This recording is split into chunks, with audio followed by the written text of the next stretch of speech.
on the dating app, and again, we want our users to be comfortable, so you'll have the option if you want to FaceTime, so you can do that before Meetup. No way. And now, Aye. I'm the captain now.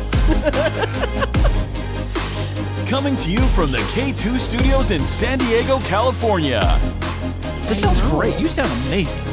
I always sound amazing. It's the world famous Everybody's hitting off like BFFs.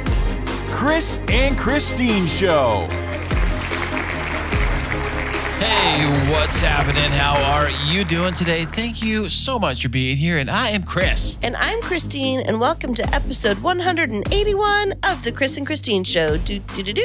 Fantastic, wonderful Sunday. The rain has left us dry. I love it. It has. And you know what is so interesting?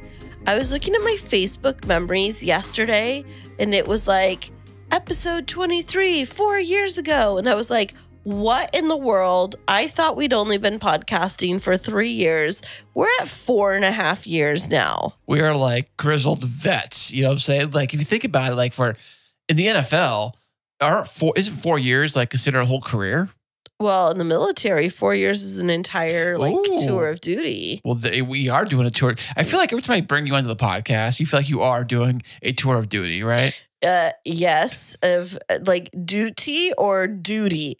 Are we talking about D-U-T-Y or D-O-O-D-Y? Hey, tomato, baby. I think it's both.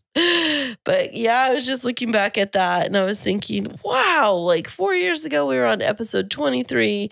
Here we are, episode 181.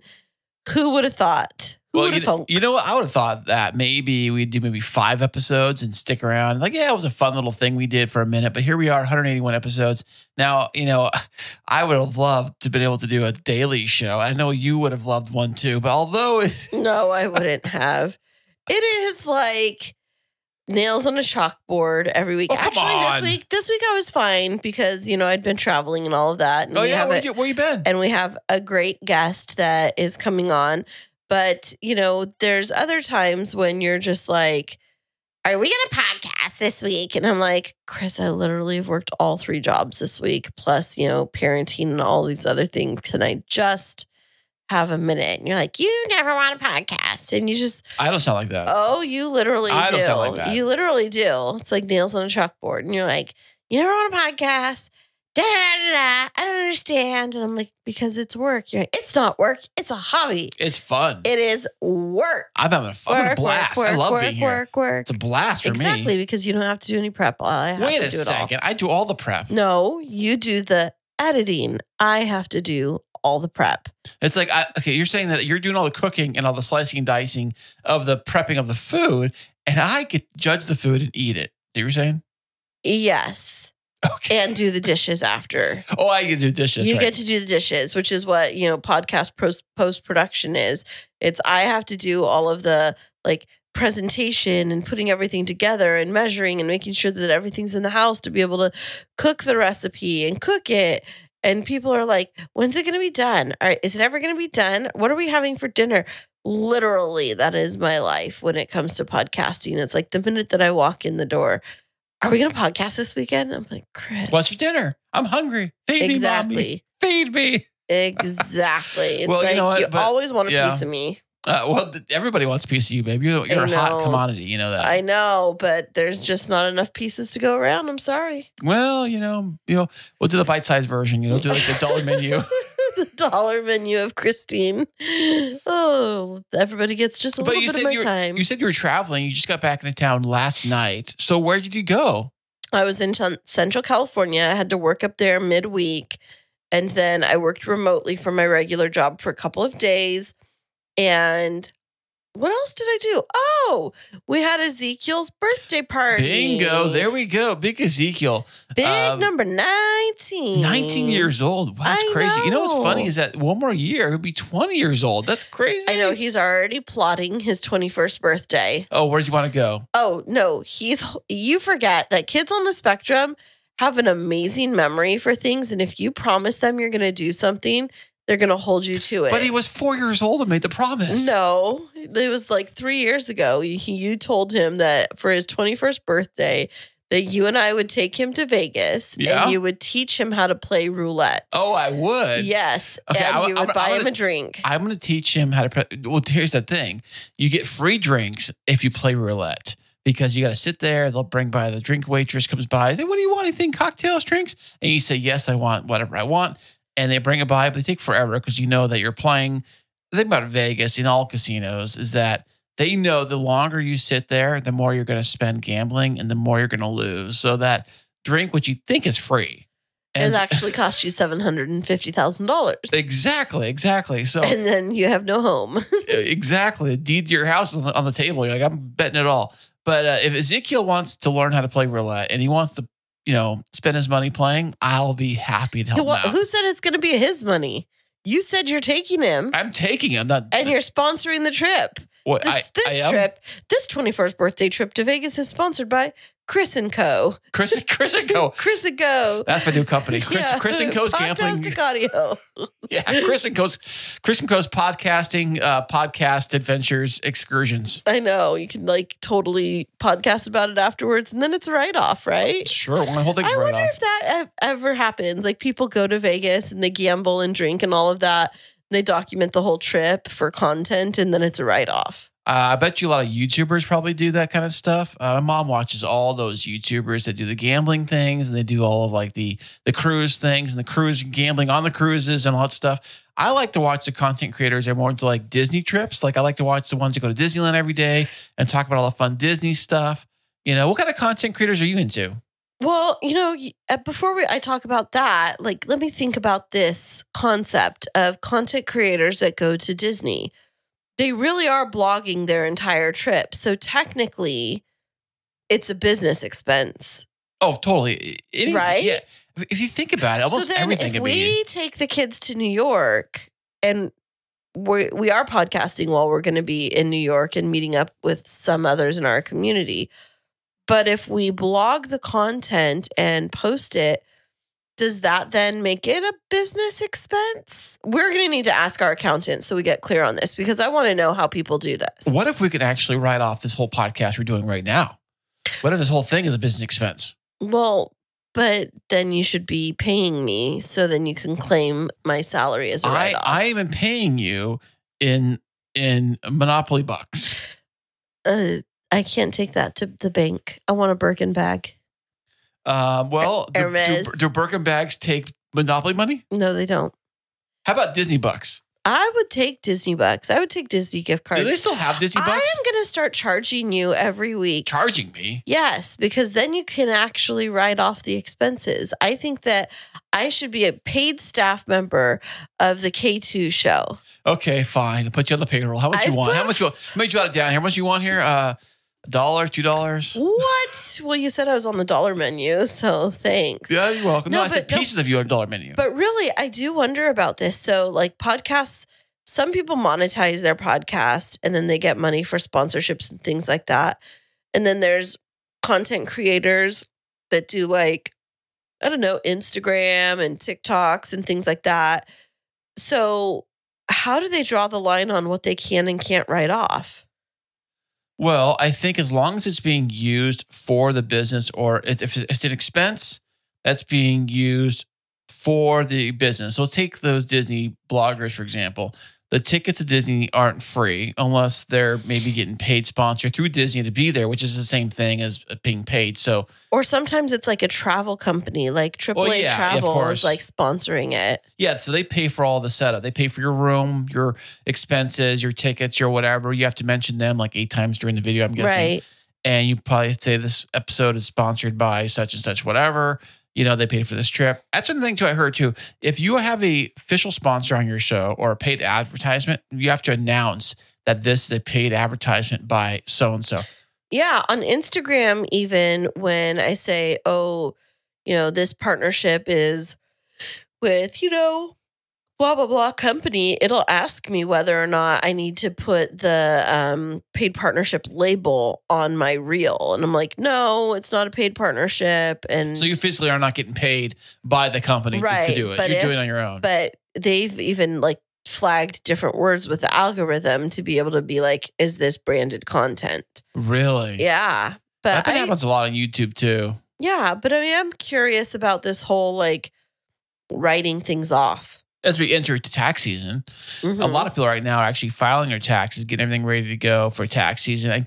I think if you know you're going to for sure 100% be getting money back for tax season, you probably get a rush job on those taxes, get them done right away. That's money in the bank. Right. If you think you might owe money, you push that out to the very last day or get extension. Right.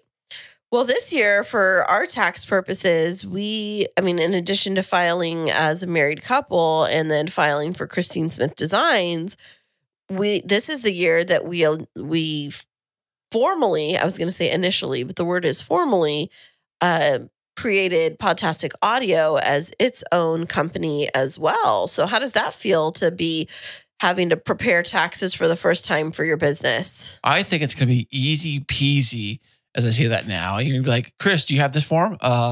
What's that form do? Chris, you need this to file your taxes for a business. Can we just fill it, just say yes? So basically, I'm going to end up doing all of the work yet again for your taxes. I'll have it all ready to go. All I need to know is how much I spend on stuff. And okay, here's a serious question here. Do I have to like rate my hours of work? Do I have to put that in the equation? No. Oh, well, that's easy then. No, but you do have to have all of your expenses, all of the costs of like internet, the square footage of this room. I don't know how to figure that out. Well, just the square footage of this room? The square footage of this room. And then, because I think what we'll be doing, because I run my business out of the studio and I have my own Wi-Fi network. So that business square footage and internet will be calculated. And then we use the whole garage really for storage for my wedding stuff. Oh, don't forget your storage you have too. Well, yeah. I'm talking about for the house specifically. So for my business, it's the studio, the cooler, the garage, and the internet out there, plus my portion of the power and the water for out there. And then for you, it's our studio here in the downstairs, and the house internet is what sustains this, because right now you have Podtastic Audio going, you have the K2 show, which we do together, and then you also have your production services.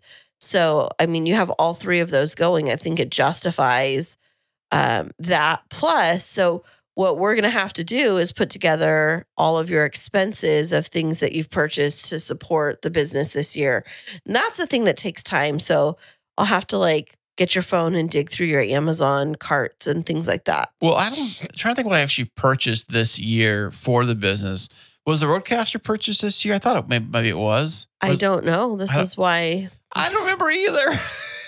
This is not good, people. Let me get on my soapbox for a minute. All right. To all of our listeners out there, if you are a small business owner, or even if you're not, and you put your taxes together, take the time to slow down and think through everything that's part of your taxes and create a little table in Excel to calculate everything, because I am very meticulous about what I put together for our taxes and how I do it. And it takes time, but I go through my bank statements. I'll sit down over 2 or 3 nights and I go through every single transaction on my bank statements. Even if I have the summary thing that tells me how much I've spent, I don't trust it. I go back to January and I go through every transaction, and I have categories on an Excel spreadsheet, and it's client meals and meetings, gas, because I have to calculate my gas, client gifts, giveaways, all different categories on this Excel spreadsheet. And then I type in all of the values, and then I summarize all of them, and I put that summary into a spreadsheet for my accountant. And I keep all of the history of the transactions. I go through my Venmo. I go through Zelle to make sure I haven't missed any payments to anybody. And it's a legit process, isn't it, Chris? Oh, it definitely is. You have a lot of different moving parts, moving pieces that go into this whole tax season. Remember the good old days we just had one form. It was just a W-2. And you said, how much did you make? How much did the government take out? Here you go. It's like 3 lines. Right. And he sends it in. But don't forget, we also have the house to write off too. All the interest on that is to write off. And it's a lot. It is when a you lot. Get to Don't forget kids too. Right. When you get to be an adult and you're owning property and owning a business, taxes can take a while. Yeah, but in the long run, if you do it correctly, you have everything marked out correctly, and if you worked all the angles correctly, you can be just like Donald Trump and not owe anything.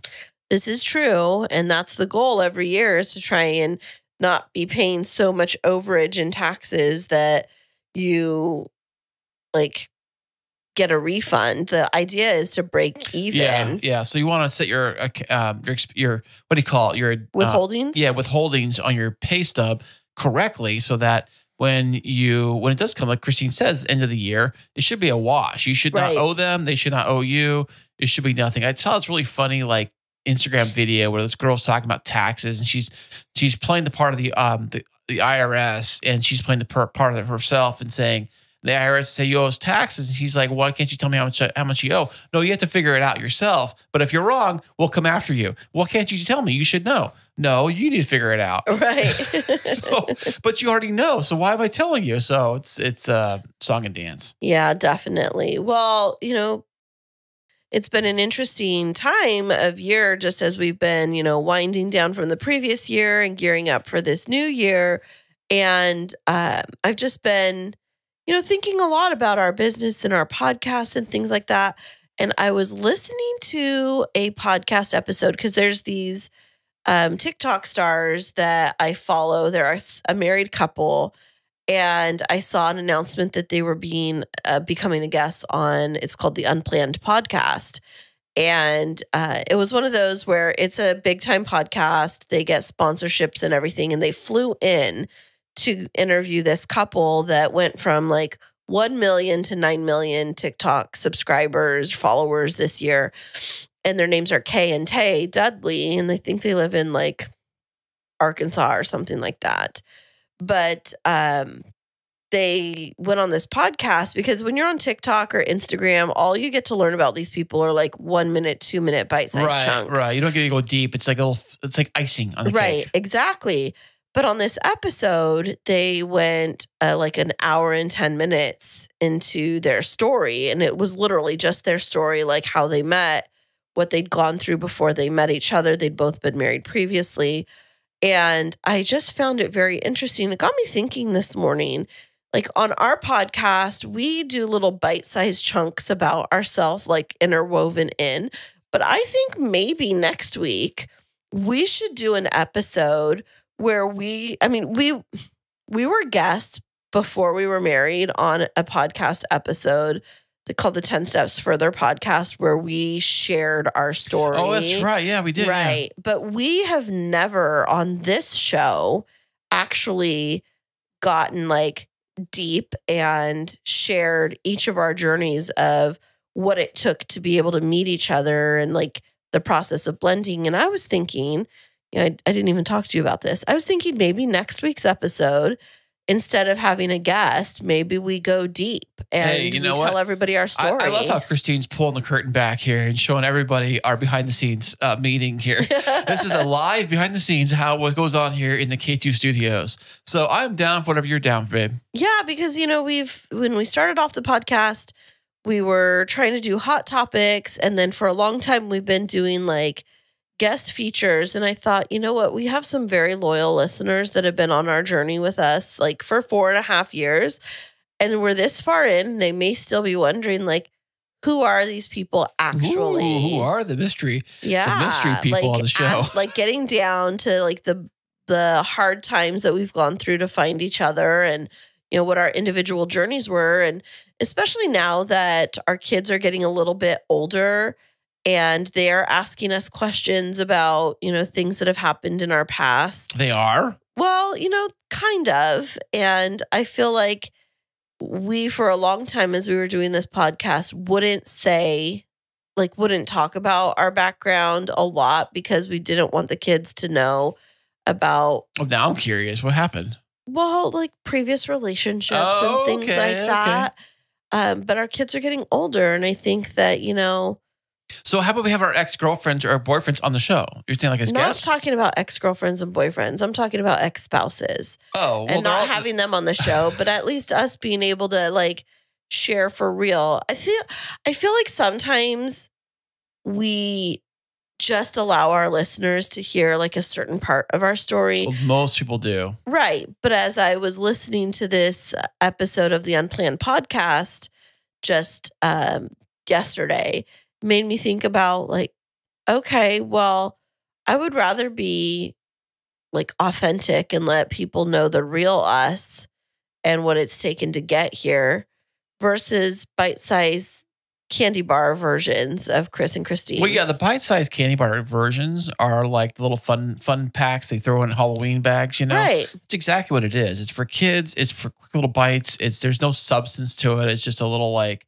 you know, basically everything you see on TikTok or Instagram, I was kind of thinking about this, all those little like quick little reels or quick little, you know, really chopped up quick cut videos they do on there for like the 5 to a minute, you know, seconds long, whatever. Those are designed really to kind of get you enticed to kind of come in for more. Right. But it's really hard. It's really hard to get someone to go from there to a full on hour podcast. Right. But I feel like the listeners that are tuning into this show that have been with us for 4+ years, they have earned the right to hear our story. They've been following along with us. Oh, you've heard it here first. Coming up next. I know. From Kristine. And it got me thinking about our guest for this week when he was talking a bit about the dating process and finding the right person to be able to connect with, and how, you know, so much of our online dating is, you know, swipe left, swipe right culture versus finding things that you have in common and that make you compatible to go deeper with a person, to really find out earlier on whether or not it's something you want to invest in. And this whole new technologies out there with this whole AI everything. I mean, everything's got AI in this days. You know, your phone's got AI, your toaster's got AI, your car's got AI. You know what else got AI? Maybe your love's got AI? I don't know. We're going to find out after this. We have a fantastic guest. Stay tuned. He's coming up next. Are you in the middle of wedding planning and feeling overwhelmed? There's no need to fret, my friend. Kristine Smith Designs is here to rescue you. Offering wedding planning, coordination, and wedding floral design services, let us help relieve your stress and make your wedding day dreams a reality. Visit us at KristineSmithDesigns.com. That's KRISTINE SmithDesigns.com and request a free consultation. You'll be so glad you did. And welcome back to the show. Today we have another fantastic VIP guest. He is an entrepreneur and innovator. Welcome to the show, Eric McHugh. Well, thank you so much, Kris and Kristine. First off, I love this show name, and I'm really excited to be here. So I'm grateful that you guys had me. Well, thanks, Eric. Thanks for showing up today, man. Where in the world did you travel from? So I'm very fortunate, and I live in a beautiful Southern California, so it's always sunny and weather's nice. People are nice. Not today. Well, I don't know about in LA. Down here in San Diego, as we like to refer to it, Sun Diego, it's the opposite of sunny. It's very rainy and drizzly. Is it clear skies for you? Yeah, it's pretty clear. It was rainy for the past couple of days, so I think we can take the 10 days of rain we get on the chin and not complain too much. I think the storm actually moved south. It came through you and it came down to us. I keep hearing all the LA news stations, at least on social media, were saying like, oh my gosh, you're getting another like dumping of rain this weekend. And Stormageddon. Stormageddon, yeah, for like 4 days. Yeah. We were talking with somebody recently from Seattle, and we were like, oh, it's so rainy. And they're like, don't even get started with us. There's no comparison. Well, so happy to have you joining us here from our neck of the woods in Southern California. Are you a native Californian? Yeah, born and raised Redondo Beach, California. Oh, I love Redondo Beach. My aunt and uncle live there. I grew up like spending spring breaks and some summer vacations, and they live just like Avenue B area. So it was like just over that huge hill that takes you right down to the beach. And I remember having to walk that hill. It was so horrible, but beautiful area. Agreed. And yeah, honestly, that's a great place to spend summer break, just within walking distance from the beach. It's hard to beat. Absolutely. Well, we're excited to chat with you and learn more about you today. We've been studying up on you and your background, and gosh, you're quite accomplished to be such a young person. What inspires you? So overall, my goal is to spread as much positivity in the world as I can. And both companies kind of allow me to do that. So I just do that while following my genuine intellectual curiosity. And here we are. Yeah. So you said both companies. Now, I was reading up on you and I see that you're like a president of one company, but sounds like you are associated with more than one. Can you tell us a little bit about your background? Sure. So my name's Eric, 30 years old, blessed to be living in beautiful Southern California. My main hobbies right now are chess, reading, Muay Thai, anything under the sun, and meditation. I just got back from a 10-day meditation retreat in Joshua Tree, California. It was a beautiful, transformative experience. I highly recommend anyone check it out. In terms of school, I went to UCI and interned in Barcelona as a project manager and in DC as a government affairs consultant, which is pretty funny because of those two opposite cultures. Like in Barcelona, I'd show up to the office like 10:30. I'd be the first one there. I'd wear sandals. In DC, I'd show up at around like 8, fully suited, taking the train. So completely opposite culture environments. My first job out of college was at Snap Inc., helping craft their ad algorithm. And the two main reasons I chose that was A, the location. So Snap's campus was on Venice Beach. Oh, wow. Yeah. And they didn't they didn't have one big building. So they bought a bunch of different houses and properties on the boardwalk and like slightly inland. So you'd walk around different houses, working with different groups of people, which I thought was a great learning experience.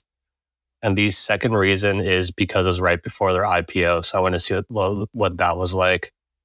After that, I was like, okay, probably should get a real 9-to-5 job. And I became a bankruptcy consultant for Fortune 500 companies going through the bankruptcy process. Again, learning wasn't my calling, but it was a great learning experience. What is that even like being, working through a company that's, especially a massive company that's going through bankruptcy? Is that when they're trying to figure out what areas to cut costs, or what areas do they kind of have to like figure out what's going to be surviving, or how do they rebudget? How do you help them out? So it really depends on where they're at the company. So we're a consulting firm, so different brands would reach out at different stages. So some would reach out at the earlier stages where they, like before they start the bankruptcy process, saying, oh, what should we do? Should we do bankruptcy? How do we cut? And then, of course, we offer guidance there. But the majority of companies we worked with had already declared bankruptcy. They're already in the middle of that process. And to simplify, it's really just when a company goes bankrupt, like a major Fortune 500 company, they have a ton of debt they have to move around to the appropriate creditors. So that's the main role of the consultants, the lawyers in the bankruptcy court at that point in time. Yeah, because Kris and I were just before Christmas time seeing these different companies that were saying they were going to declare bankruptcy. And one of them, I think it was just after summer, was Home Goods. And I was like, let's go right now to Home Goods and see what kind of good deals we could get. And then they're still open. We haven't heard anything else about it. So we have this theory that maybe some stores or companies will say they're going to declare bankruptcy to try and increase their sales. Is that a real thing? I mean, honestly, companies can do anything like that. But with the bankruptcy process, because law is involved, and I'm not a lawyer, so don't take anything I say as legal advice. Right. But it's a long, arduous process. Like, for example, some of the major clients, it was like 3-4 years. And during that time, these stores would still be running, still trying to earn revenue. And the money they would earn would add to the pool of money, which would be divided up amongst other people. So it's probably not a marketing tactic if they are actually declaring bankruptcy, just because that's an extensive, very expensive process. Okay. But I could see people saying going out of business. Like I've seen those like electronic shops. It's like going out of business for the past 40 years. Right. Yeah. So and then, hey, it works because we're talking about it now. Yeah. But what do you think of the common factors that you've seen for a big company? Sometimes people always say like, oh, that company's too big to fail. They're just so massive. But what do you see as their common threads that would really cripple a company and make them go file a bankruptcy? So really, I can take that in two parts. So there are two main companies going bankrupt. The first is like the startup who's gaining a lot of traction. They're trying to expand as quickly as possible. The main reason they fail is, for example, like in a startup, let's say you start your clothing line, you get funded, you're doing well, you're getting sales and all that stuff. You raise an initial round, which means VCs give you money for equity. And then you use that money to expand, grow massively and all that stuff. And then when it comes down to do the next round, the VCs bail on you just because they don't like your numbers or anything like that. So that's one big reason companies go bankrupt. And the other company is I'd say the other reason is just poor management of money and just like too many properties, too many liabilities versus the money they get, which is a really simple answer, but it's common.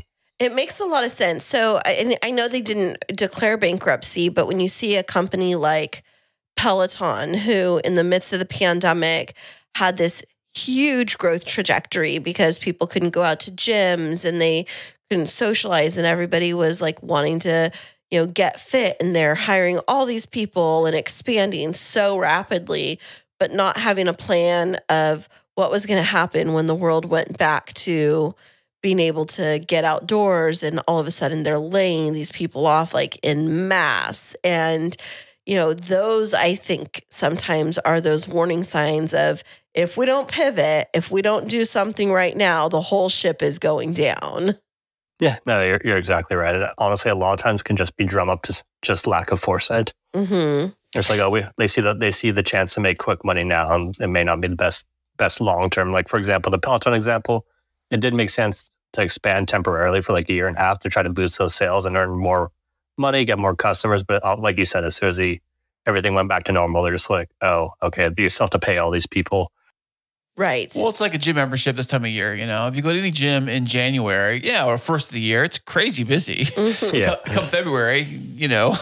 And if a gym was to just look at their February numbers, then be like, or January numbers, and be like, we're going to build 100 new gyms, but not see like, oh, it's going to trickle off. Like maybe we should wait a couple of months. Yeah, it makes a lot of sense. Foresight, as you were saying. So what is your educational background that really set you up for success with this? You said you went to UCI. What was your major? So to be honest, I would say what set me up for success came after my college education in the forms of just like shadowing people and just reading pretty much everything I could get my hands on. But UCI set a really good base of just got my foot in the door. So my majors were psychology and business management. Wow. Oh, nice. Yeah. Now, we were reading up on you just a little bit more, and you're smarty pants over there, Eric. IQ of 140. Is that good? I just asked Kristine. I don't know. I told him, I was like, that's really good. I thought I had IQ of 200. Yeah, you're funny. So living life, having a very high IQ and navigating the world, do you feel that it was challenging for you to fit in when you were constantly thinking of new ideas and new innovations? I want to just like you point just because we had to take a test, like a past VC incubator, which is why it was listed. But I don't think IQ is the most important number. I honestly think the emotional version of that, like how much you can empathize with people, is just a much better metric for success. But that being said, no, I didn't really have a problem getting along with people. I had plenty of friends. I always played sports. So it's a weird combo because I think I have slight ADHD paired with that. So in terms of schooling, there was some issues because I would just get bored and not really I just wouldn't do it. Mm-hmm. Other than that was the biggest, I guess, issue that came with it. But even then, like it's a good thing to have. Yeah, definitely. Yeah, I always wonder that for individuals that have high IQ, like, is it because it's not just about book smarts, it's about the way that your brain thinks strategically and processes information, that you can move through content in a much quicker way. And so you're constantly like pushing yourself to do more. So that leads me to wonder about these companies that you're leading now. Yeah. And no, you're right. I would say that's the big advantage, is just like the ability to just consume. And I would say the biggest advantage is you can consume content in a much quicker rate. Like I can speed read, which is honestly just a life hack where I can just read like 5 times faster than everyone. And then from there, the name of the game is pattern recognition and ignoring stuff that doesn't serve you. But right now I'm working on 2 companies, And my logic for business is I think everyone's happiest when they're serving people. And I think everyone was blessed by either God or the universe or whatever you want to call it with very specific gifts. So the best way to serve humanity as a whole is to be your authentic self and use your specific gifts to serve everyone. So in that logic, I'm working with 2 different companies and I just follow my intellectual curiosity and wherever that takes me, it takes me. So the first company is ShopX. ShopX, huh? Yeah.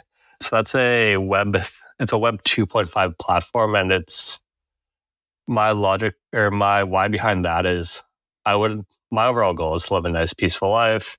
I found that difficult to do if I view the money system as corrupt, which is what led me to cryptocurrency in general, like Bitcoin and all that stuff.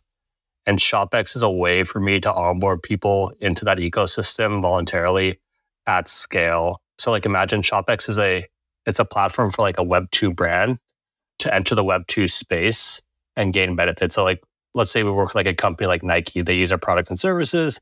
They launch a Web3 product for their customers. And obviously Nike has 1 million customers.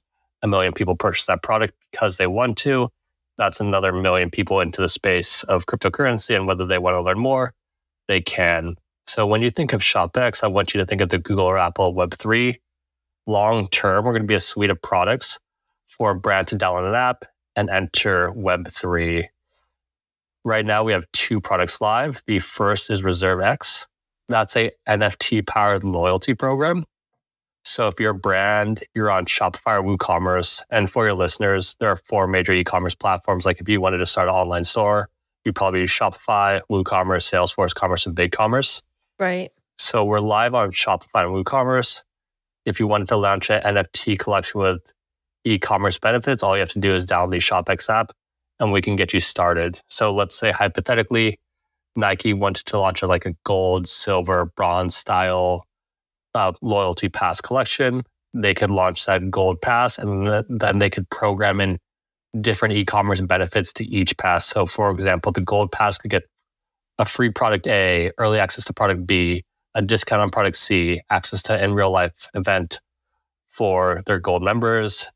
And the silver pass could get like half off specific products. So it's just a way to create a relationship between you and the customer. And that's all in the cryptocurrency arena, or is that using like traditional US dollars or whatever the currency is? So it's in traditional. So right now, I want you to think of us, we're an additional Web3 revenue stream for brands. So we don't mess with the purchase process or anything with the brands, but if the brands want to launch a NFT collection for their customers to enhance their customer experience, that's what we do. And we do take, like as a customer, let's say Nike does launch that Gold Pass. If you wanted to purchase in cryptocurrency, you could, but you could also just purchase with your credit card just because we understand we have to make it as easy as possible for all their customers. So Chris is sitting here, Eric, and he's what is the word? Like mouthing to me, what's NFT? So can you break down for Tiffany. No. Can you break down? I know what it is. I don't know what the acronym stands for, but I know what it is. So can you describe to Chris what NFT stands for and what it is? And for our listeners who may be wondering and being like, whoa, this is all going over my head. Yeah, and I'll do that definition. I'll throw in Web 1, Web 2, Web 3, just because I think that's pretty important as well. Perfect. Web 1, Yeah. Web 2. Something Spider-Man used to do, I think. He had Web 1, and then Web 3 was like when he made a hammock out of his website. All right, goofball. Let the man speak. Yeah, so NFT just stands for non-fungible token. It's just digital scarcity on the internet, and it's a core tenet of Web 3. So it's part of the reason that Web 3 is able to exist. So in terms of Web 1 versus Web 2 versus Web 3, Web 1, I want you to think of read only. So if we're on Web 1, you see content on the internet, someone puts it out there, we just gotta read it. Web 2 is, think of just like Instagram, Facebook, or any social media app. So it's read and write. So on Web 2, I could write content like I could do an Instagram post, and you could read my content and you can interact with the content. Does video get involved with Web 2? Is that what it needs? Web 2 to do that, or is it Web 3 to do that? Video is Web 2. Or it's both, but what we're talking about is Web 2. Like, for example, YouTube videos and all that stuff would still be on Web 2. Okay. The issue with Web 2 is you don't own the content. So, for example, let's say we put this on YouTube or you post that Instagram post. Instagram owns that post, YouTube owns the post. They can cancel you whenever they want. Oh, and yeah. They make money off, they make money off your data. So they're the ones in control.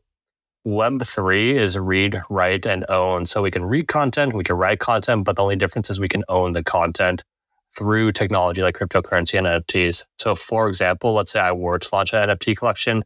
It's like a picture or whatever. You guys purchase that NFT because you want the value that comes with that NFT. That's your NFT. I can't take it from you. I can't be like, okay, never mind, Kris and Kristine, we're over. And retract it like they can, like with like Amazon or all that stuff. Or like YouTube can't come in and cancel that NFT. So it's just yours forever. Where does it live at then? A server somewhere or what? So it lives on, I wouldn't say like it lives on the blockchain, but that's the easiest way to think about it. So with your NFT, when you set up a cryptocurrency wallet, you basically have private keys, which you don't share with anyone, and you have access to that NFT through those private keys. So for example, let's say I have my private keys, I have my Bitcoin. Those private keys give me authority to move around the Bitcoin wherever I want. And if someone else were to take those private keys, then they can get access to the Bitcoin. That's amazing. So Well, how do you protect theft of your keys? That's where your Web3 has to get better. But it's also part of the user, like part of the ethos of crypto is accountability, meaning not your keys, not your coin. So the advantages of cryptocurrency is like, for example, like in Canada, you remember when they kind of like canceled all those truckers' money? That can't happen in cryptocurrency. But on the flip side, if you lose your keys, then you lose your, like, it's your responsibility to keep it. Dude, It's like, I'm always losing my keys. I don't know where I left them last. yeah, me too. digital keys would be like the bane of his existence. Well, I know the thing I always have a problem with, and my parents have a problem with this too, is trying to remember passwords. So like they write passwords down, or I try to keep a note of them somewhere and things like that. But if you now with your crypto keys, is the password, I'm assuming, does it always change, or is it locked in, or how does that work? So the password is your private key, so it's locked in for life, and you can do things like you can split up your wallets. Meaning you could have like, I could have cryptocurrency on one. I could have like one Bitcoin. Now I would need 4 different keys to access it. So you could add a layer of security there. You can have a third parties be in control of your cryptocurrency, and they can take care of it for you, just like the normal bank system. But that also doesn't really align with the ethos. But again, it's up to you as the user. Now, would somebody? I mean, I'm fascinated by cryptocurrency. I don't have any, but I was kind of curious. If you have cryptocurrency, is it kind of a way to skirt around paying taxes? I mean, I would say yes and no. I mean, it's always going to come back to bite you, because the thing about cryptocurrency is just one public ledger. So every transaction you do happen is seen. So I wouldn't say, if I were trying to skirt taxes, which I'm not, but the public ledger isn't the way I want to do that. That makes sense. You know, it's interesting as we're talking about this. I was at, so random. I was at, I don't know if it was like a 7-Eleven or an Arco gas station just the other day. And I was walking by the ATM that they have there. You know, like gas stations tend to have like those personally owned ATMs or whatever that have fees associated with them. But I just looked over as I was in line, and this specific ATM had a message on it, and it was like in alignment with XYZ law about anti-terrorism. We are recording each individual's identity as it relates to withdrawal of funds associated with cryptocurrency. And I was like, I didn't even think about how people may be leveraging cryptocurrency to get around like moving money between entities, that it could be like sweeping under the rug, like terrorism and things like that. Is that a real thing that people are using Bitcoin or cryptocurrency to fund illicit activities, or is that a far-fetched idea? No, I mean, people are definitely using Bitcoin to fund some illicit activities, but the ratio of using like the percentage of Bitcoin being used to fund illicit activities is much less than the dollar. Plus, going back to the transparency public ledger thing, they always generally get caught. Like if you were trying to fund terrorism or any activity, would you fund them with something that can always be traced back to you? Oh, no way. Yeah. No, you pay in gold bars, as I seen them do it. Yeah. So, okay, now that you've explained NFTs, Web 1, 2, and 3, let's go to Shop X again. So you explained it, but is this like related to e-commerce specifically? Like, are you helping small business owners or large businesses? What's your niche? So right now, our technology is for everyone. So we do have small business owners, like we have the startups with zero revenue. We also have some major clients like Fox Studios, a new show, Populous, and we also have mid-sized brands. So the cool thing about our technology is it's a new technology. So however brands want to use that, they'll use it to their advantage, and they're still figuring it out. I mean, like in 4 to 5 years, like brand A may use it this way, brand B may use it this way. But to answer your question, I would say our specific niche are, like if we had to pick one right now, it'd be hypeware, or brands with botting problems, or brands wanting to build a community or increase their customer lifetime value. Very interesting. How did you even think of getting into that space, considering that you were interning in Barcelona, you worked in DC, and then you were a bankruptcy consultant? It just seems like this far pivot for you. Or was this an area you were always passionate about? So I've always been a gold and silver for a while, but during the time as a bankruptcy consultant, that's when I was really researching Bitcoin specifically. Like I had my group of friends, we send each other texts, we'd send each other articles to read, podcasts, and all that stuff. And it didn't really, a lot of the non-rent-seeking behavior of cryptocurrency didn't exactly align with the ethos of cryptocurrency. Like, for example, the bankruptcy firm, like while they were, obviously it was a great firm, like everyone's really smart, you learn a lot. But I felt that there was a systematic issue, meaning like the way a consulting firm works is consultants do like billable hour work, then they brand itself with the client, gets a bill, and they just pay everyone. So as a bankruptcy consultant, we're doing billable hours of work to a company that's likely going through the bankruptcy process. So the company going through the bankruptcy process has a set amount of money that they're supposed to pay to the creditors, like the mom and pops and everything. And when in bankruptcy, it's a tiered system, unfortunately. I mean, like there's tier 1, tier 2, tier 3, tier 4, not those names, but tier 1 gets paid out completely first, then tier 2, then tier 3, then tier 4. And I'm sure you can assume that pretty much like all the normal people like me or you would be in tier 4, and tier 4 often gets pennies from the dollar. So as a consultant billing that out, every time we would bill out hours, it was taking from, I felt, those people. So I just kind of waited till I got my bonus. And then I knew I was going to work in cryptocurrency. So I met the original ShopX team by just going to local cryptocurrency meetups in our local area.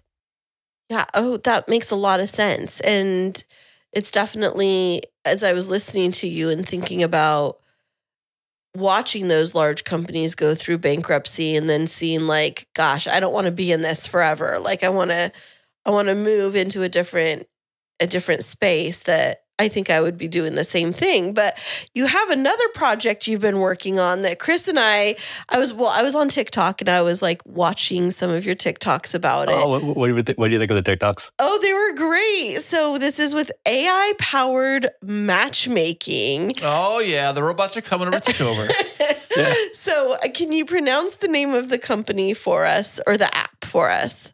Yes, it's dating, DATAING.io. Okay, got it. Because I was like, is it data-ing? I thought maybe you spelled it. I'm like, did you spell dating? But I was watching on TikTok where it's like, I'm your AI-powered matchmaker. And so Kris and I, we had this conversation because I don't think that we've shared this part of our story. So we met through online dating. But Kris, how long were you online dating for? Oh, a while, back and forth, back in my heyday, Okay, like give us a timeline. Like, oh, timeline. It wasn't like a month or two. Oh no, I had the account going for a while, and there was. What's a while? Come on, we need specifics here. I think you buy them in blocks. It was like 3-month block or 6-month block. So if you were a Nike team, like you'd be gold level status, loyalty pretty much, member, whatever. right? Yeah. So I'd buy them in blocks, and then of course when I go cancel that block, they'd say, "Hey, come on in. We'll throw you another 6 months for a penny or whatever." I'm like, okay, sure, why not? So I would keep going. I think probably a couple of years, maybe, of doing that. Yeah. And before I met Kristine, I was going to say, I'm done. I'm not doing it no more. I'm getting rid of this. This is it. And right before I pulled the plug, Kristine came. The robots hooked me up, and there she is. Robots. Okay. So my part of the story is I had been online dating, and I was like, the first thing you get onto these apps and you're like fresh meat. You know, your inbox gets... Especially a girl, I would say. Yeah, your inbox gets loaded full of... And all these messages are, hey, hi, what's up? Something hey, you can easily copy and paste for all of them. It's like, what's up, beautiful? Or you have great eyes or whatever. And it's like, I'm not going to respond to these. Like, they're not even worth my time. What was my message? What did I say? Well, hold on, I'll get there. So then there's the ones that come into your feed, and I'm like, okay, well, I would like to reach out and have a conversation with this person. And then they don't respond to you. And it's like, well, they're showing up as in, you know, whatever this algorithm is in this dating app that we may be compatible, but now they're not even responding because who knows if they have a paid profile and can actually access their inbox or whatever.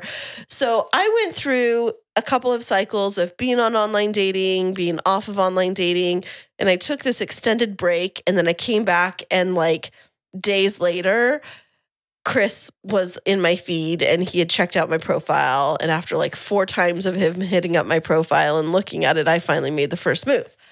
But all of that say, it took a lot of weeding through and all of these different people getting into my inbox and things like that. And I just wonder, like, was there a smarter way to do it? So why don't you tell us about dating and your approach? Yeah, no, there is 100% a smarter way to do that. And I'm glad you guys shared that story because it actually hits with one of the bigger issues I see with online dating. So the biggest issue with online dating, for example, right now is, and to go back to, like, there's a bunch of bots too, but that's neither here nor there. I got catfished for sure. There are bots on all social media. Yeah. It's everywhere. Yeah, so the issue with I would say the biggest issue right now with online dating is 5% of the users get access, the top 5%, I would say, get access to all the users on the app. And that's all based on physicality versus actual genuine connection. So even if you do match on Tinder, and I'm glad you guys matched, but it's just unlikely to go anywhere. And the second issue is the incentives of the company, and which is why your example is so powerful. They make their money through something called churn marketing, meaning they get a paid user when they get you keep coming back to that, which is why so many people, like, they'll download Hinge, they'll delete Hinge, they'll download Hinge again, they'll delete Hinge again, they'll download it again. So they'll just go through that cycle. And if on the off chance they do make a match happen and that couple gets off the app, they actually lose a paying customer. So it's not in line with the bottom line to match people. It's in line just to keep people coming onto the app. Yeah. It makes sense. It's like anything. It's like, think of like a casino. Like a casino, yeah, people, so-and-so would want a jackpot, but the casino wants you there to keep playing. And because it's actually like when you lose more, you play more because you have the hope that maybe. Well, it's the same thing with dating. Yeah. Right, yeah. Yeah, so what dating solution is we want to put our users in, so our goal is to connect 1 billion happy couples, and we want to put our users in the best position they can be to succeed. So we launched February 14th. And what it's going to do is if you want to join the dating platform, you would join on our website, you link your social media accounts, and then from there, it would auto-generate a dating profile for you based on your digital footprint. And then it'll match you with people, other potential matches within the database with similar digital footprints. So for example, I could link my stuff, I create my Eric profile, I get shown 3 matches a day, so users don't just get bombarded with matches. Like, because I've seen even my personal account where it's like, but I've seen some of my attractive like girlfriends where they show me their Tinder account and it's like honestly like thousands. So we want to show like around 3 matches per day. So let's say I show Eric, it's my day. I see Ashley, Kimberly, Jane. There's a brief bio on Ashley, Kimberly, Jane. I'm like, okay, I like Jane. I like that she went to Ford University. I like that she's the oldest of her family. I like that she has a small Instagram. I like that she's into outdoors. Let's say, hey, Cupid, can you tell me more about Jane? Cupid tells me more about Jane. And then it can suggest stuff like saying, hey, did you know that you guys have this one R&B artist? You both listen to him like 25% of your Spotify listens. Oh, did you know that he has a concert coming up and he's halfway through? Would you want me to suggest this date to Jane? And then it could. So the reason I think this is cool is because let's say that didn't come up. Theoretically, we're matched on the back end. So even if we do meet up in person, there should be more in common than just like a random person. Like if that R&B artist didn't come up, it's still there in the back and we get to discover that. Or maybe it doesn't tell us that we're both really into national parks and we just go there a lot, but it would match based on that. So it puts the user in the position to succeed. Because like obviously for dating, you still have to go out and be a pleasant person to date, but we want you to like be there. And so Eric, how do you, on the inboard intake process, I'm assuming that you must go in depth. I know I've heard eHarmony is like one of the most in-depth intake processes they have for each new client. I know Match, they ask some things too, but is yours pretty, because you mentioned music taste. I don't even know if I don't think even Match even had that on there as an option.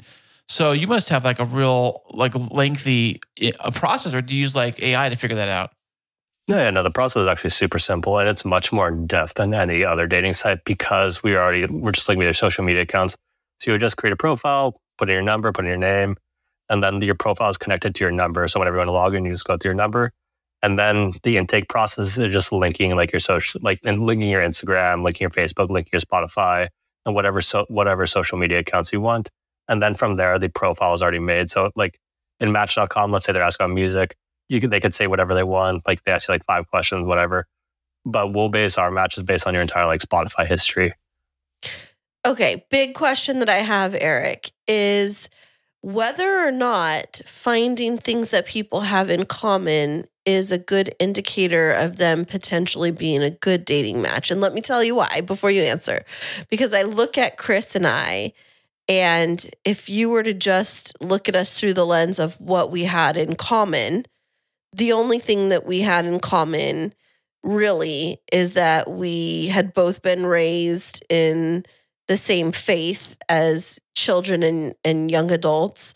We were divorced and we had children from our previous marriage, but literally that's it. Like his interests were complete 180-degree difference and still are from me. So I'm thinking like, would your app even suggest him as a match for me? Yeah, and I'm glad you answered the question. I think everyone is their own beautiful individual self, and everyone's interest in a potential match completely differs. Like, for example, I could want someone the same, you could want someone the opposite, someone could want someone in the middle.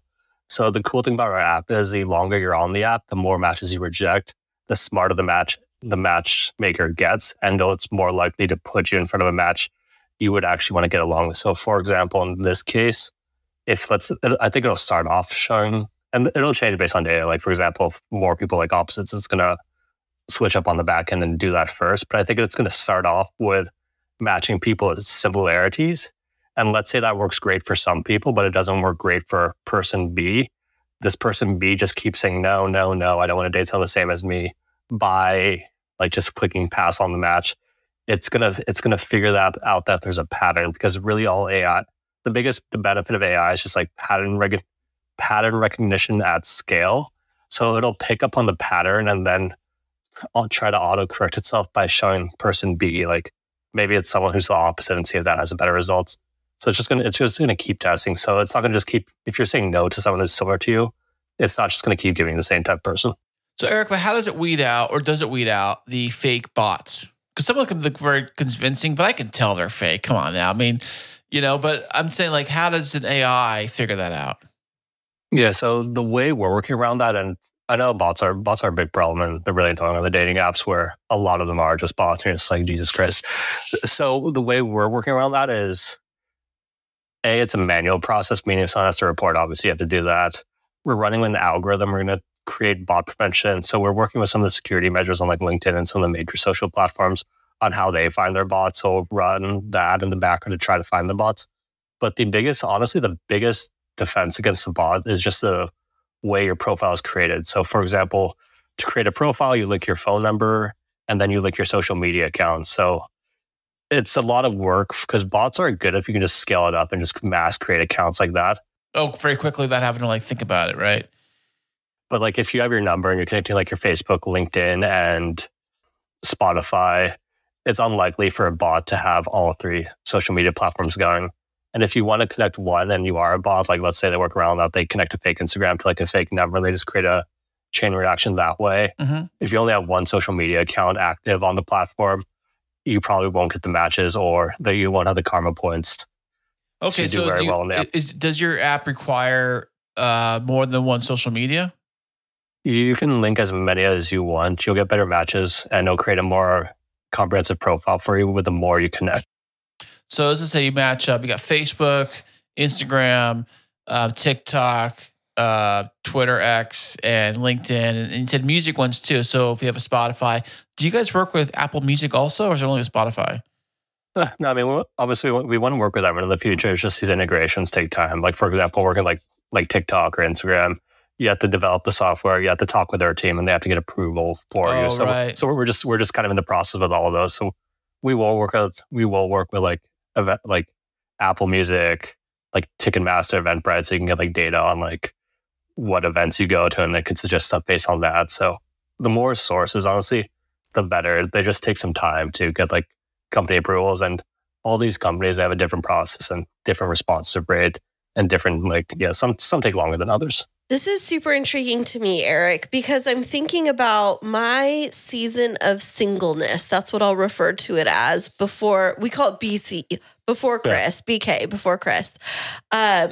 When I was in that time frame of being single and figuring out what it was that I wanted as a single woman and, taking time to do different activities and things like that.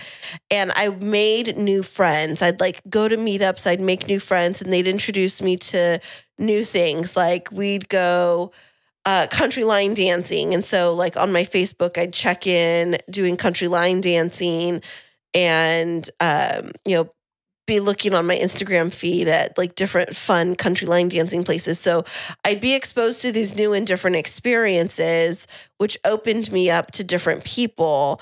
So with your system, is it point in time data collection, or is it ongoing where as the person evolves in their interests, it's gathering that data and matching in a new and a different way? Or is it just one snapshot of data and that's how your matches are curated?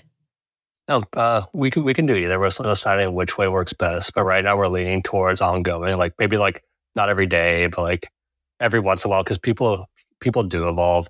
And if you were going in your example, if you're going line dancing, maybe you want to match with someone who does line dancing. It's hey, this person also does line dancing. You guys can try it together. Oh, we've seen this as your second event. They're also new type of thing. Mm-hmm. So I prefer to be ongoing just because I think people are evolving. What they're looking for is evolving too. For example, in our season of singleness, if you want to call it that, sometimes you may just be looking for a friend, someone to hang out with, and then you may eventually move on to trying to look for something more serious. So if we do a static screenshot, it might not pick that up. So are you, can you program it to where, say, for example, you're looking for friendships versus for, say, a dating relationship? Yeah, no, 100%. That's where I want to go the long term, just because I think relationships are key in just overall human happiness. So if I wanted to, I can use it to, find me 5 dudes who are within 20 miles, who like Muay Thai and I could just list out the criteria that way. We're just starting off with the dating market because I think it's pretty easy to penetrate. The pitch itself is really easy just to people who are saying, hey, do you want to try this app? Or we can target people who are on Tinder, hey, is Tinder working for you? 95% of people say probably not. Oh, here's a cool TikTok video if you want to join, feel free type of thing. So Eric, I ask you a very serious question. I think it goes back to a lot of the human psyche. I think you said you majored in psychology, was it? Yeah, psychology and business, but yes. Okay, great. So what are your thoughts on us as a society today? I know you're a younger guy, so maybe you've kind of grew up with the online texting era. And what are your thoughts on not having real human connection versus everyone's just texting and the online face versus meeting face to face? When say you're on the dating app, right? And you're texting Susie or whoever it is, and you guys are going back and forth, you're having a great conversation, everything. But when it does come to actually meeting in person, oh, I don't know if I could do that because I've never really, I'm not really used to meeting people because I usually just text everybody. Have you found problems with that, and how do you combat that? Yeah, so what I want is for people to meet face to face, just because I don't think there's going to be a spark. You can generate a spark or find out if there's a genuine spark just by texting. So our goal is to get people on the date as fast as possible versus just going back and forth. So we do have options for that. And going back to the Web 1, Web 2, Web 3 example, it's like I view Web 4 as a metaverse. I like to joke that Web 5 is everyone just goes back outdoors and starts interacting again. Yeah. But yeah, so on the dating app, and again, we want our users to be comfortable. So you'll have the option if you want to FaceTime. So you can do that before Meetup. No way. That's a good option. I think if Kristine and I did FaceTime, I think it'd be pretty cool. Versus like going. But I think going face to face is always. I think meeting in person is probably always better. Oh, 100%. But there are some people. It's like, especially like if you're a girl, it's the safety, comfort aspect. You may want to hear the voice before just to make sure they at least sound normal. But we're also building out like a VR portion too, just because we understand the online, like the younger generation, they are really just used to be online. So like, while I would rather have them meet in person, we're gonna build out VR. So like the app, like if you get the Apple VR headset, you'll be able to like just meet up first that way. But again, our goal is always to get them to meet up in person because you can't like start a relationship you can't just start a purely online relationship. Well, you can, but. That sounds so trippy though, Eric. When I think about it, it was like there was some old movie I remember where they were like doing like a VR date kind of thing. And it was like back in the 80s. And it was this like simulation. 80s? It was like a simulated, like in the future, this is what the world's going to be like. And I think about a VR date. Like I know these things will happen in the future. And especially for people that may be like very like far apart from each other. But the old woman that I am now, it just feels like, gosh, is technology getting too far ahead of us to where, like, I don't know, it just feels so dystopian. Yes, it really does. And it feels almost, I don't even know what the word is. Scary is not the right word, but there's so much. I do have fear when it comes to like the world of AI. I think there's like so much that AI is doing for us right now, but I get this like, are we going to lose connecting with people? Are we going to lose the, cute meets that you see in the Hallmark Channel movies of, the lumberjack and the big city lawyer who have nothing in common except everything in common that stumble across each other. And so, while I totally think that this app is so interesting, it just, I don't know, it can seem a little bit freaky at times. Do you get that from people? So the way I look at AI technology is I view technologists as a neutral tool, and however people want to use it, that's up to them. So I view dating as a positive way to just incorporate AI into people's lives. And to your point, like me personally, I prefer like the just meeting like a grocery store type of thing. That just always works better for me because you can pick up on someone's energy just by physical presence, not really much online. But I would say I agree that, well, it's just people are already meeting. The majority of people meet online already right now. It's just a really ineffective way. So I view dating as a way, like if they're already meeting online, at least put them in the chance to like at least make it better for them if they're already going to do that. Right. That makes a lot of sense. So you mentioned that the app is launching in February or it's launched already?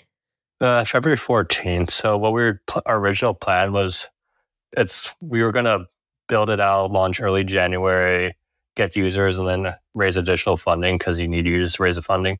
But then what happened is people liked the idea so much it just got funded before. So we're building it right. Like you can use it now, but it's only like a close friends and family, work out the kinks.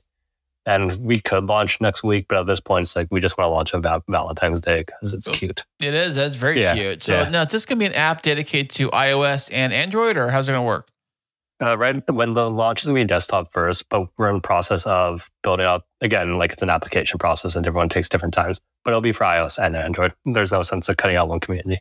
Right, of course. I've heard the process to get approved by Apple takes a little longer than the Android version. Is that true? 100%. Yeah. Android's relatively easy. Apple's the one there can be some lag on that one. Well, this is exciting. Like, we are on the cutting edge here on the K2 show, before the global debut. When we look back at this a year or two from now and we see you going public and, making your second $1 billion from this, new innovation. We'll have to drop Match as our sponsor. I know. We're going to have to just be like, we knew you back when. Yeah. Well, it's funny. Match is the one that owns pretty much everything in the industry. So what happens for all dating apps is they're all owned by BlackRock and they're all owned by Match. So if you reach a certain amount of user, and this is also part of the problem too, with churn marketing. Once you reach a certain amount of user base, Match will come up and Match will just kind of buy your app. So most people on any dating app, they're all on just a Match app, whether it be Hinge, League, or whatever. It's all under one umbrella, which is why the churn marketing is so effective. So which is why there's not too much like competition or innovation, because it's all Match isn't going to disrupt themselves type of thing. Wow. Side note on that Match thing, how many of their members do you think are bots percentage-wise? That's a good question, because bots have different purposes. I would say when you first join, the majority of users that you're shown are bots because it's a good training tool. But I'd say probably like 25, but I'm just guessing. I haven't looked into it. A training tool for what? So that they can kind of get an idea of what you would like? Yeah. Wow. So that's a general practice for most apps. And I would say, obviously, you have to look at it from two perspectives. Like for the girls on the app, I don't think that there's no need to create guy bots. Let's be real. Guys are on dating app. There's no shortage of guys on the dating apps. But Well, speaking of which, what do you think the percentage is, guys to girls? Probably like 90 to 10. Wow. Yeah. So there's much more girl bots than guy bots. I think guys are probably, I don't see what's the point of making a guy bot on a dating app. Although, you know what? I did get catfished one time. I don't know if it was a bot, but it was like, I was trying to like set up this coffee meetup, and it must have been somebody from, playing games or whatever. And I should have known from the pictures. They just looked a little too staged, but yeah. Were they like a picture of a Polaroid from 5 feet away or something? No, it was just like this perfect happy family, and it was like a doctor, and they said they were a doctor of like neurosurgery or something. A poster of Grey's Anatomy. No, I wasn't that gullible. Look, it's me. I'm Mr. McDreamy. Honey. I appreciate you, McDreamy. I like that you bring that up though, just because you mentioned someone could be trying to play games. So are either of you guys familiar with Reddit? Yes. Yeah. We have a love-hate relationship with Reddit. Yeah, I joined Reddit, but I can't. I think they hate me. They keep blocking me, kicking me off. I don't know why I saw that. Like, screw you guys, Reddit. Same here, but their karma system where you get karma points. Yes. Chris can't get karma. Well, he can't get good karma. So dating has karma points as well. So it's in a percentage base. So if you behave poor, like let's say in your example, they're playing games or just being like or whatever, you get karma for doing like desired behavior to keep as an incentive for people to like keep that friendly, keep it nice. So if you have higher karma, it's going to work to that. We're going to be matched with other higher karma users, just so people don't like waste their time. Like let's say you're one of those people that join the app, just kind of like solely attention sucking or just doing.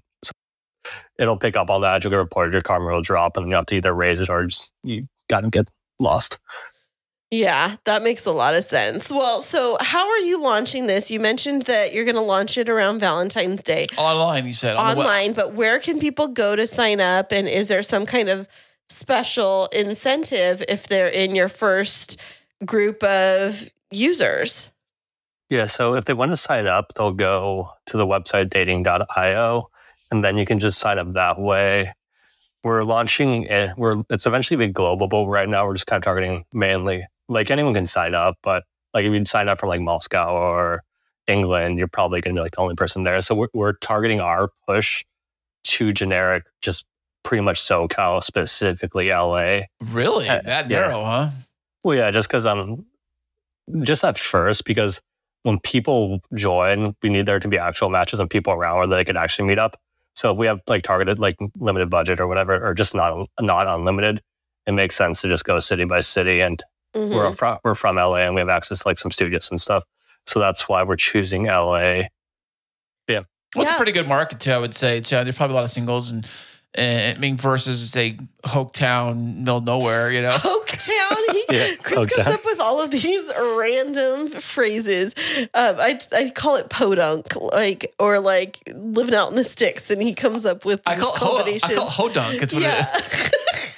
It's funny. Well, we're super excited for you, Eric, and it sounds like a really unique approach to dating, and we can't wait to hear about all of your great successes. But folks, listeners, you've heard it here first. Get on the front lines of this, especially if you're Southern California based and you're in the dating market or thinking of getting into the dating market. You definitely want to go and check this out. And so, Eric, we're going to keep all of the links to everything that you've shared in our show notes from today. But as we are releasing this just before Valentine's Day, any last words on love for our listeners? Yeah, no, I'd say love is probably honestly the most important thing ever. So how do you get love? That's what everyone wants. To get love, you have to become love. And what I mean by that is I think the outer world is a reflection of your inner world. So let's say your inner world is sad. It's like a radio frequency where you just attract other sad people. Same with anger, same with happy, same with joy. So if you are trying to find love one day, it's a beautiful feeling. It's probably the best ever. Just be loving towards people and they'll be loving towards you back. Oh, we love that so much. Well, Eric, thanks so much for being on the show with us today. We can't wait to hear about all of the great things that you're going to do in this world. No, then honestly, Kris and Kristine, thank you so much for having me. I'm truly grateful. And if there's anything I can do to support the show or any of your listeners and pretty much anything, just feel free to reach out anytime. Awesome. Thanks you so Eric. much. Of course. Enjoy listening to podcasts and ever wonder, can I make a podcast? But it seems so complicated, and good audio production can take time. What if there was a way to create an amazing podcast easily? Well, now there is. Introducing Podcasting Made Easy from Podtastic Audio. My production team will handle your entire audio production, allowing you to be the star of your show. This is Podcasting Made Easy. How easy? Well, so easy, you don't even have to press record. Now that's easy. Your listeners are waiting. Let's deliver. Sign up for a free strategy call today at podcasticaudio.com/easy. You know, it's also great to have Eric come on the show talking all about the new tech stuff. I'm not a big tech guy, but trying to learn something new every day is always fun. Absolutely. I'm excited to see how this app unfolds and what it's like in the Southern California area and how it catches on. And I think the timing right around Valentine's Day is going to be perfection. I think even back in the olden days is that the olden days, You mean when you were a child? When I was a kid growing up, no.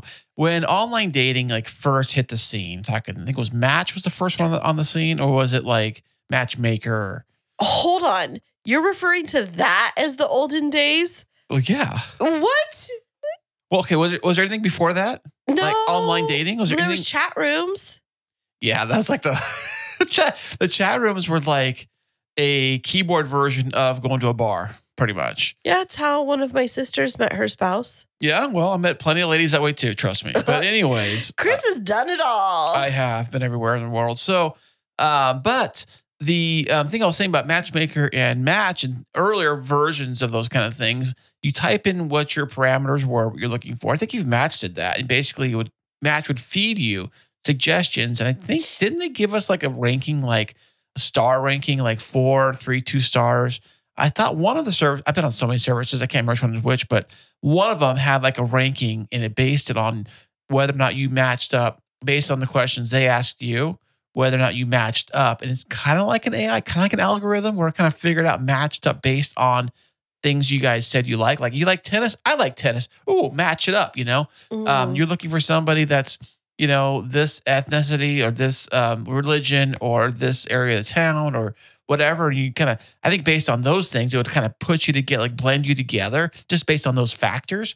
Now, with the whole AI stuff, I wonder, is it going to go deeper than that, more beyond that kind of stuff? Because, it's very simple for somebody can say, they can check boxes that say, yes, I love these 5 different sports. Oh, you like those 5 different sports. They're a match. But just because of that does not mean they're actually really a match. Right. Exactly. And I think that that's what the dating app is going to really help with. And when I say dating, it's that DATAING app that Eric was talking about that's going to be launching around Valentine's Day, is looking at similarities and compatibilities, but not trying to find the person that's exactly you. And I think that's the hard thing is, finding that balance between we have common interests and we like similar things, but not looking for the same person. But I do wonder how it would work when there's a situation like yours and mine where we literally had no common interests. I thought we did. You're on my match. I know, thing, but why? I think you're a female.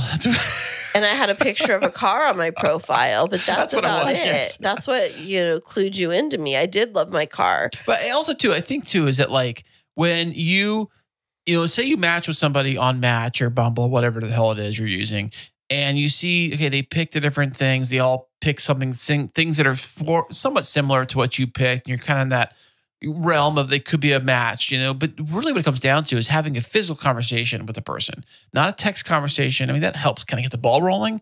But if you have an actual like face-to-face, which is always scary for everybody. Nobody wants to meet face-to-face, especially in this day and age. Gas prices are forever. It takes forever to get us somewhere, and then of course, it's scary for women, because you could be in a situation that would not be very good for you. So I understand why that maybe doing the FaceTime thing as a first time date, or even with a Zoom call, first time. I could totally see that doing that now. I mean, that was an option. You would love that because you don't have to pay any money to go on a date with anybody. Hey, I got to pay for Zoom, or whatever you get charged for that, or FaceTime. You can pay for that too. No, if you go 40 minutes on the free plan, you don't. Well, check that out. Hey, all dates are 40 minutes or less, guaranteed. Yep. Okay, so you are the king of cheap dates. You used to say like, oh, well, I'm going to go do a coffee date, but I'm going to show up before the girl and order my own coffee and sit there and wait for her so that when she shows up, she has to buy her own. You say, hey, are you getting anything while you're here? You get yourself coffee? Hey, Susie at the counter, she'll hook you up. Go tell her what you want. Yeah, go right ahead. Yeah, her right there. Yeah, go ahead. I'll save the seat. I'll save this table right here for you so nobody else takes it. But Chris, nobody else is here in the coffee shop. Yeah, but this one, it's our table. You know what I'm saying, baby? Get yourself a coffee. Are you enjoying yourself? That's exactly what you say. That was your whole monologue. Ladies, this is what he does. Is he goes on these bits and he thinks he's funny, but guess what? You're not funny. You're lucky. You're lucky that I tolerate it. You really are. Because if you would have pulled that on our first date, I would have walked out. Who drinks on a first date? Oh, but you hesitated and then you studied the receipt deeply. Of course I did. And I was like, is he waiting for me to pull out my wallet? Because I'm not. No, I would not. Listen. If it's a first date, you're buying. You guys have to. I mean, as long as it's not something crazy like, I don't know, a cruise or something like that. I don't know. Or Ruth's Chris. Well, even that, I was on a date once. And I was at Benihana's, and there was another couple right across the way on the same table, and we saw them. We saw what they ordered. Everybody orders kind of the same stuff, and we're getting the bill, and I saw the bill was like, close to $200, paying $150 or something like that. And I was like, oh my gosh, just for me and my date. And I was like, oh my gosh, well, I paid for it, of course. But then you did? Of course I did. Come what? On. Did I pay that day? Nope. Maybe I didn't. You never pay for dates. Maybe I didn't pay that day. I thought I did. But anyways. She paid. Anyways. So I look across the table. I see her and the guy looking at the bill, and I see them totally pull out two cards, or it was 2 cards. They totally split the bill. They did it Dutch style. I'm like, man, lucky guy right there. So if you can see the look on my face right now. I do watch Instagram and I see these husbands doing boo baskets or burr baskets for their girl, or, it's only 2-week countdown to Valentine's Day. What are look at my 15-day countdown of love for my spouse, blah, blah, blah. And I'm like, I'll never get that. Yes, you do. No, I don't. You just get it in different ways. That's all. Oh, because I get burned every 15 days. No. 15-day countdown. It's like, how many put downs can I say I don't put you down. I lift you up.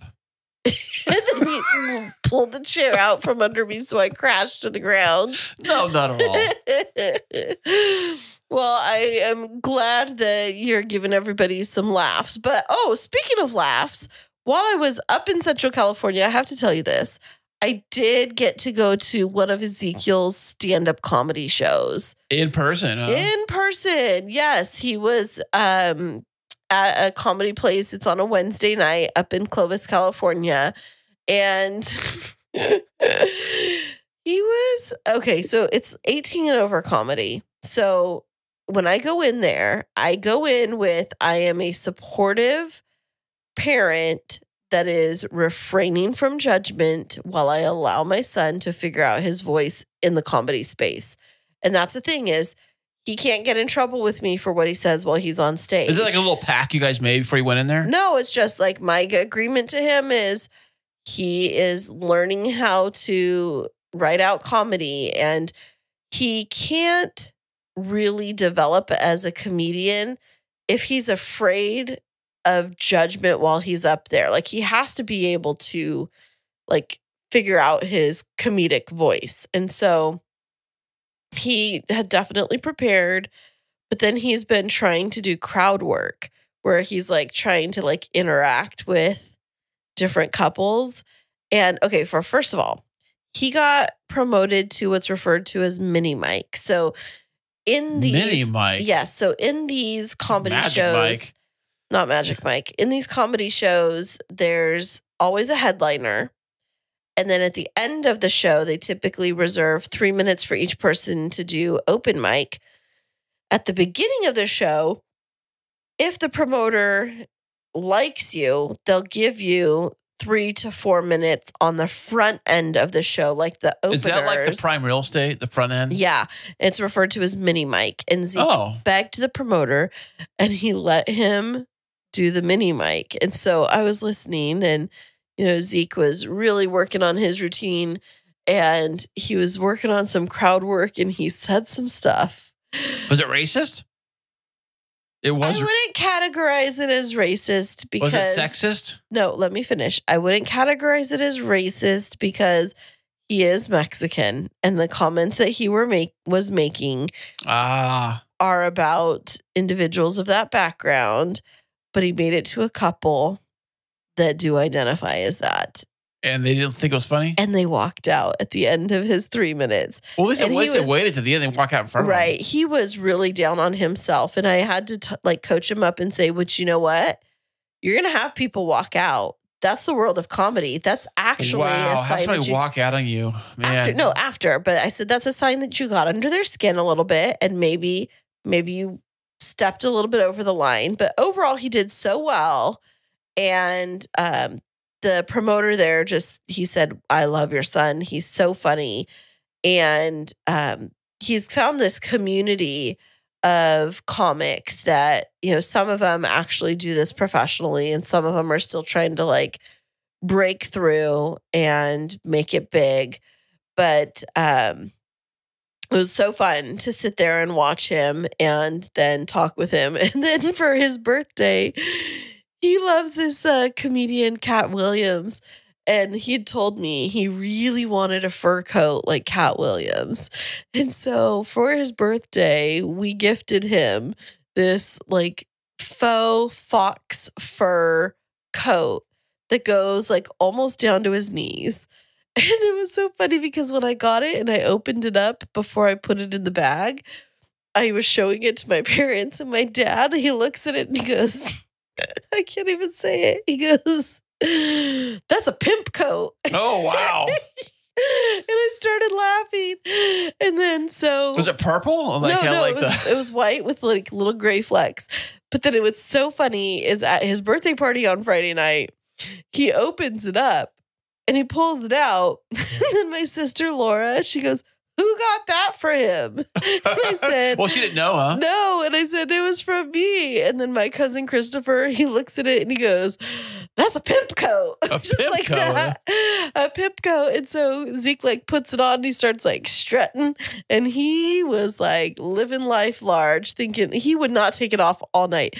He thought it was the best thing ever. Well, that's great if you loved it. Why not? You know, He was obsessed with it. And then we got him this pillow that says, be careful or you might find yourself being part of my stand-up or something like that. Oh, nice. Yeah, but nice. anyways, it was really fun having time with Ezekiel and Oh, that's seeing great. him like enjoy his 19th birthday. Well, that is a great birthday. It sounds like a wonderful time It for him really and was. for you. It took me a long time to get home, but I really did enjoy my time up there with my family. Definitely working hard, but glad to be back here. Glad to have such a great episode this week. And who knows, if you stay tuned for the next episode, you may just hear us go deep, get vulnerable, and share a little bit of our story. Get your Kleenex ready. Yep. You never know. You never know what's going to happen on the Kris and Kristine show. So where can people find out more about us, Kris? Yeah, you can go to their website, which is krisandkristineshow.com.